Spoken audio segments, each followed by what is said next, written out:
Nagdesisyon na nga itong si Megan na hindi na nga sabihin ang katotohanan kay Jenny na magkapatid nga sila at hindi niya na nga rin tinuturing na kaibigan itong si Jenny. Suportado naman nga ni Dara ang desisyon ng kanyang anak na si Megan at wala nga raw makakaalam na isang halari nga itong si Jenny at parte ng pamilya nila.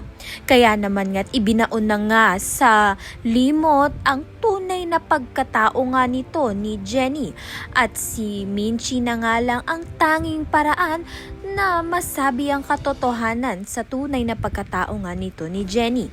Sa kabilang banda naman nga tuluyan na ngang nawala ng pandinig itong si Perry dahil nga sa gusto nga niyang suportahan ang kanyang anak na si Jenny.